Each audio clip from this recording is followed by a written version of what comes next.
Well, in the course of my research, I talk with a range of community organizations, ranging from the Victorian Council on Social Services to the Heart Foundation, to the Victorian Health Promotion Foundation, a couple of sort of people that you wouldn't immediately think of in terms of planning. We decided to get together some researchers, some social organizations, and also some of the foremost planning consultants, and just sort of start a dialogue about how to move forward in planning. Because unfortunately what's happening right now is that there seems to be this sort of paralysis or stasis when it comes to the planning system. People are concerned, as they should be, about the fact that the urban growth boundary has been expanded 4 times in 8 years despite intensification policies, and at the same time people are concerned about the effects that intensification might have on existing neighborhoods. So it's like the worst of both possible worlds. How do we move forward on that? Well, I didn't expect too much response from politicians in the election campaign, but it is intended to be, it's in the form of an open letter. I think what I really wanted to do, and what it's been successful in doing, is getting some people to start to talk together again. Really, the immediate impetus for it was a forum that an organization called Architects for Peace organized on the urban growth boundary, and I realized at that forum there was a range of very interesting possible decision makers there, ranging from the Urban Development Institute to the Planning Institute to some people working on from a social equity perspective. And I thought, it's been too long since these people have been even talking together and tossing ideas together, and that needs to happen so that some new ideas can inform the discussion we're having around planning in Melbourne.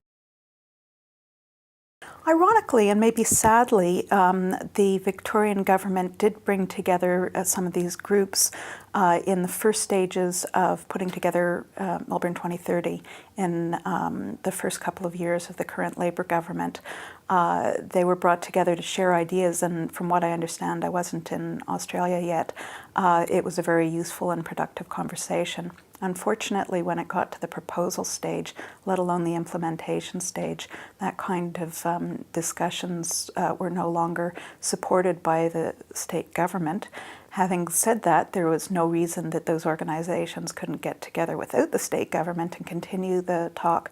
But instead, I think what we've seen again is the worst of all possible worlds. We've had really unchecked sprawl combined with really poor implementation of Melbourne 2030, leading to some quite well justified concerns from community organizations and from local governments that they don't have any say anymore.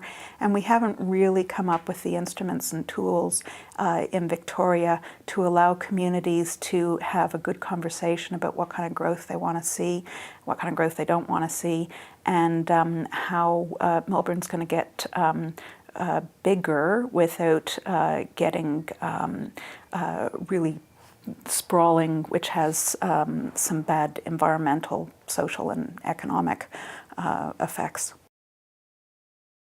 It's a very thorny issue. I mean, you know, everybody wants to go to heaven, but no one wants to die. Everyone wants a good city, but no one really wants to talk about the tough issues around planning, why it is that our housing is so unaffordable right now, why it is, of course, there's been a lot of coverage about public transport and how it is that we're seeing this positive thing of more people turning towards public transport, but the very negative thing that the public transport service has not at all kept up with the demand or the growth of the city. So why are people staying away from it? Well, it's not simple. It's not like more police on the street equals less crime or anything like that. It does require a conversation, and it does require some tough choices. Maybe that can't happen in an election campaign, but whatever the next government is, I think it needs to happen. There aren't that many significant differences that I can see between the Liberal and the Labour approach towards planning right now, unfortunately.